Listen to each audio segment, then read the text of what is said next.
Okay, so recently I had my brother ask me about like PS3 emulation.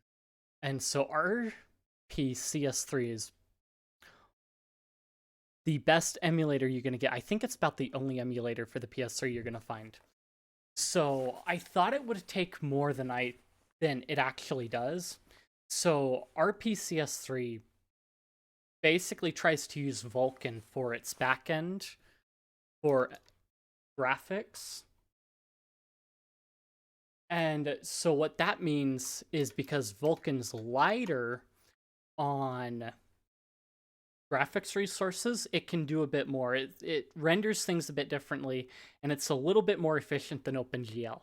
So it prefers that when you have a graphics card that supports it, which most of the graphics cards that it requires at a minimum should support Vulkan by now. So if we actually go to the website,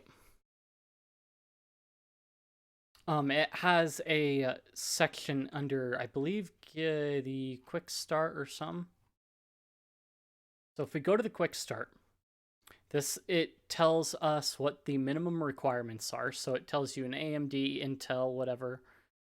So you've got the minimum here. Any 64-bit. So you do need a 64-bit CPU, which is pretty standard. OpenGL at a minimum, but most everything should support Vulkan pretty well. And then, of course, storage stuff and whatnot. So I believe the recommended way to do it, let me actually turn off that so you can actually see more. I believe they said their recommended build is the Linux build, probably because you can actually tweak a bit more out of it, and then you've got game mode, which will ask the kernel for certain optimizations and things like that. So you have a lot of tweaking power on Linux when it comes to doing that. I have not messed around with anything in game mode yet. I haven't told it to use game mode stuff. At least I haven't changed any of the default settings to ask for it if it does. So yeah. So you can get a redistributable binary and what have you. And what's really cool is it's actually pretty simple to set up.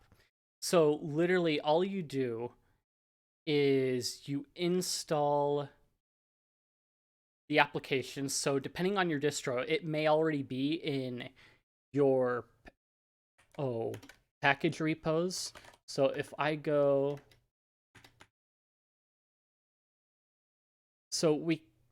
it's pretty much in the AUR already, whether it be the source, the Git version, the bin version, and then you can include UDEV rules to communicate with controllers as well and tell it to like pass it through here. So that's probably one reason why they recommend Linux, is it's really simple to get started and going. So, and then what's really nice is they just point you to PlayStation's own website to install the firmware. You download the firmware, and then you just come up to, you come up to File, Install Firmware, and then you find where that firmware file update is, and it'll basically set it up. So then it'll run everything in there. So RPCS3 has functionality for trophies, networking, and a bunch of other features. So you can check on your trophies in a game. Let's see.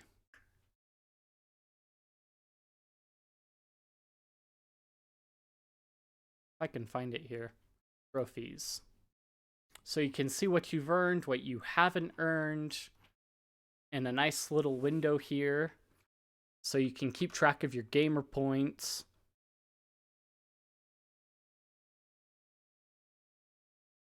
So there's that option. And then it tells you how to manage different stuff and all. So yeah, and installing games and blah, blah, blah. So, and it tells you how to dump your games if you really want to do that. So one thing that my brother ran into with one of the games he had was installing DLC for a game. And actually, that's really simple. They've got an install package here. So if you've got like a DLC package that you download or that you extracted, then you can install it through here, navigate to it, and so on. So the process for setting up a game itself is actually pretty simple. You acquire your package. So in this case, I picked an example one. Yeah. So you get your content, your game, or whatever, and it'll actually extract to a folder. And when you do that, it goes through. So you'll navigate to that folder. You will go to, where was it? So you open, and then you go to the folder, select the folder. Sometimes you may have to go into it to where you can see this PS3 disc or whatever thing. But yeah, it'll be there. First thing you need to do, though, is extract the package. So while that's extracting currently, so one thing that's really cool is you can configure your game pads. So it recognizes my keyboard as something as an input. So yeah, that's just a little bit weird. Oh, but yeah. So what I was messing around with is, so if I pull up SC controller, and then I plug in, come on, buddy, my Nintendo Switch controller, if I can get it untangled from everything.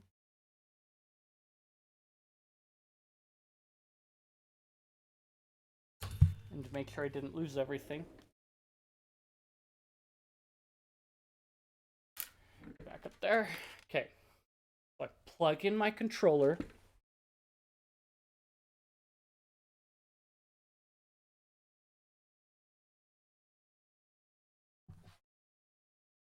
So get the correct one up. So I will hit refresh. So on Linux, it'll ask for evdev and whatnot. So, and I believe, I guess it has different rules for, DualShock and all. So, yeah. So I can give it, so it recognizes my wired controller. The inputs are a little weird. I wasn't able to really, so some of the buttons are kind of odd in the way it recognizes it.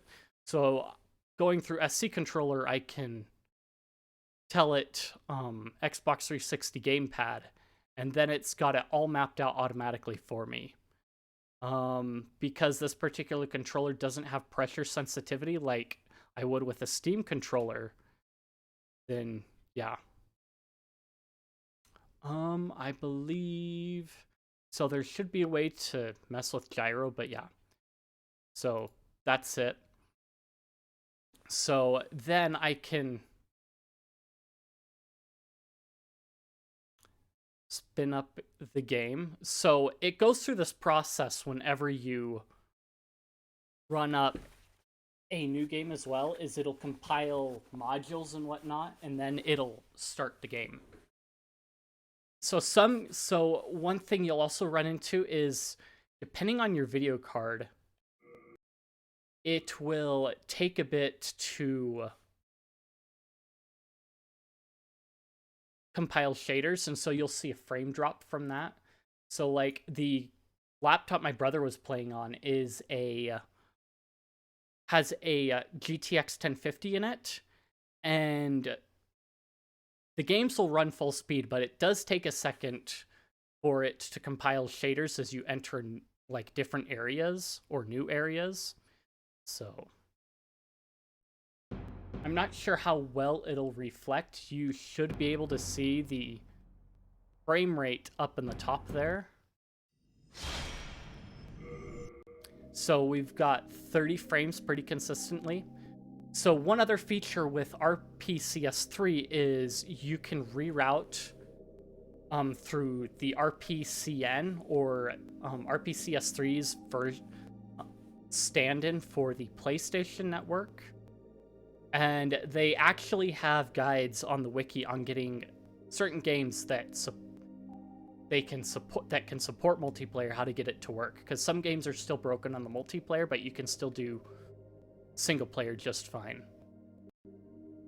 So we can go in here. Yeah, I've still very much in the beginning of the game, so it actually runs pretty well, and in spite of using a Switch controller, it still feels really nice. So we can still do all the good stuff.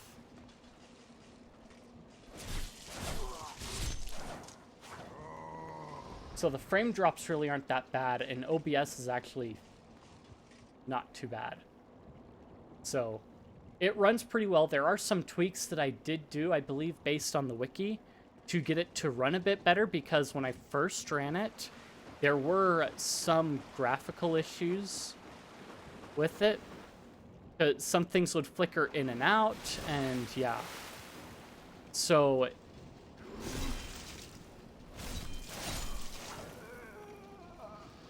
you will have various guides that will tell you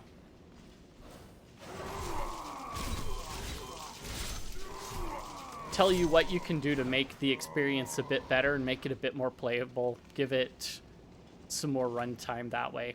So you can see that it tells me that I'm compiling shaders as well in certain places. So, yeah.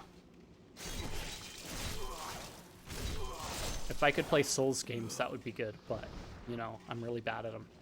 So the only downside is that PlayStation games are, like, really hefty in size, so some of them can range into, like, multiple gigabytes. So that's a sort of downside, depending on how much space you have on your hard drive and what all. But so,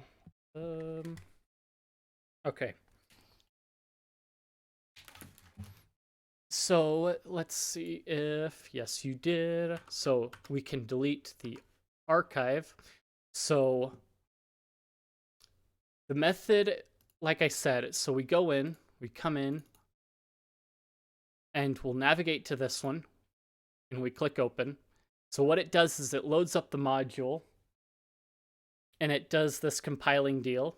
So this one, when you check the wiki for RPCS3, it has no changes for it. You can keep the default settings, and most games are going to be that way, unless you're like trying to tweak out performance stuff for it. You should be fine just with the default settings. So I'm gonna smack my Steam controller on for this. So again, it does that and then it comes up. So I think we've been through.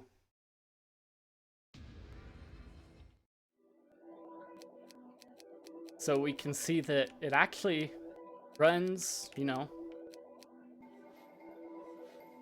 And this one, yeah, it runs at like a nice 60 frames, and I am getting 20 frames on OBS. So I apologize for that. So if you can see that the game's running fine, then I think that's the important part. So we will stop that. So one thing you may have noticed when I right-click here, we can actually create different configurations for each game. And this is like across the board. Like you can have a different custom gamepad configuration for a game, a custom graphics, like all kinds of stuff for each game. So you can tweak each game as you need it to get the best performance for that game and that kind of stuff. And yeah, you can change a bunch of the settings. So if we go through the configuration, so we can do just-in-time compiling and that kind of a thing. LLVM seems to be the default and seems to run pretty well. So yeah. And yeah, you can tweak all kinds of things. GPU, so it did recognize this, so it seems to actually offload onto the GPU when you have a computer capable of that without you needing to tell it to. And then you can always downsize the resolution if you really need to or feel like it, or upscale it as well so it'll look a bit better. And then it, like, I don't think I can cover all the settings in depth and have the knowledge to do it in depth. So let's see that one. Okay, so you can change all of that stuff. So yeah, so you can change the connection. If I go into Demon Souls, I believe I have that changed up a bit. So if I go into here,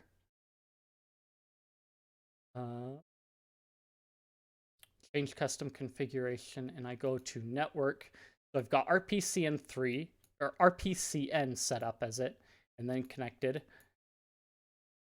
And then, yeah, the IP host switch. So it'll tell you what to put into it in the wiki. So if we go back to the wiki, or the website, then we can go to the wiki.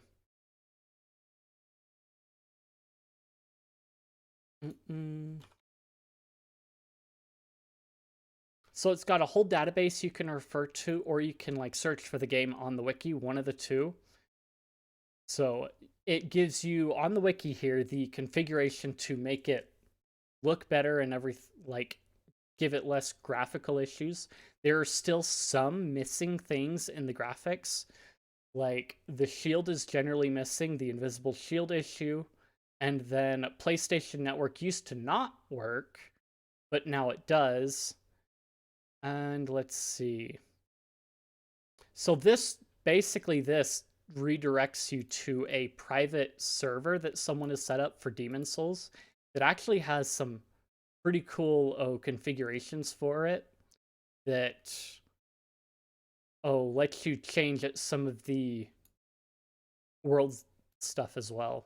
I haven't played Demon Souls that much, so don't ask me. But so if we go into the compatibility list, so this lists all of the games in it and their compatibility with, let's see, the RPCN, yeah, based on it. So you can see some work without any issues, some require some tweaking, others are just kind of weird, and so on. So this is actually the server that Demon Souls redirects to.